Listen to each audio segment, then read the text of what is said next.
जन सो मोहि पावा, मोहि कपट छल छिद्र न भावा। यानी जो निर्मल है, जिसका मन निर्मल है, वो प्रभु को पा लेता है। लेकिन जिसके मन की परत में कपट है, छल है और बुराइयां हैं, वो प्रभु को नहीं पा सकता। यानी प्रभु को पाने के लिए निर्मल तन की बात नहीं की है, यहाँ मन की बात की है। यानी प्रभु उनको मिलते हैं जिनका मन निर्मल है, यानी जिनके शरीर में मल है उससे मतलब नहीं है, जिनका मन बिल्कुल निर्मल है, जिनके मन में कोई भी बल नहीं है, कोई भी ऐसी परत नहीं है जिसमें कोई भी ऐसा कोई छल नहीं है, कोई कपट नहीं है, कोई द्वेष की भावना नहीं है, कोई भी किसी भी प्रकार की बुराई नहीं है, किसी भी प्रकार की कुरीति नहीं है, वो प्रभु को पा लेता है।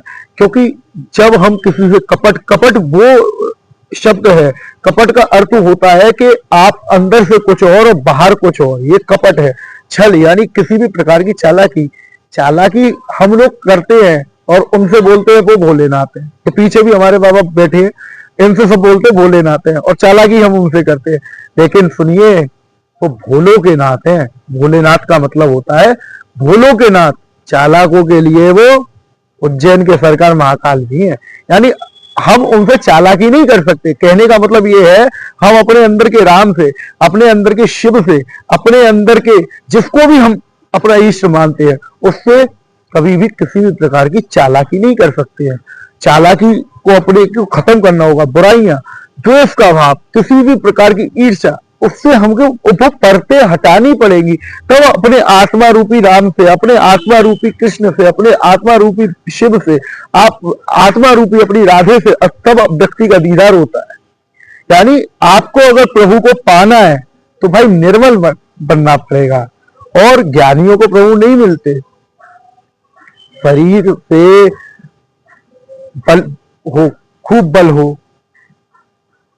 दिमाग से खूब बल हो, हर चीज से बल हो, लेकिन क्या उसका मन निर्मल ना हो, प्रभु उसको नहीं मिलेंगे।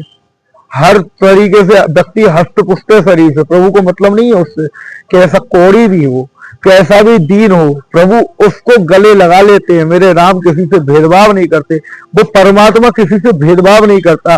और ज्ञानियों को भगवान इसलिए नहीं मिलते, चतुराई चौपट करे और ज्ञानी गोते खाए और भोले भाले भक्तन को नारायण मिल जाए।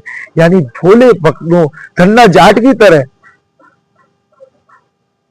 धन्ना जाट वो संत हैं। क्यों? क्योंकि उन्होंने अपने कृष्ण को इतना प्रेम, उन्होंने शालिग्राम जी को, अरे ये ठाकुर है, ठाकुर है, ठाकुर है बोलते रहे। इतना प्रेम का भाव उनका जगा कि ठाकुर को आना पड़ा उनके साथ। उनका खेत जोतने के लिए ठाकुर आ रहे हैं, लक्ष्मी मैया रोटी बना के ला रही है। कितना भाव, कि ऐसा भाव के स्वयं नारायण को आना पड़ गया।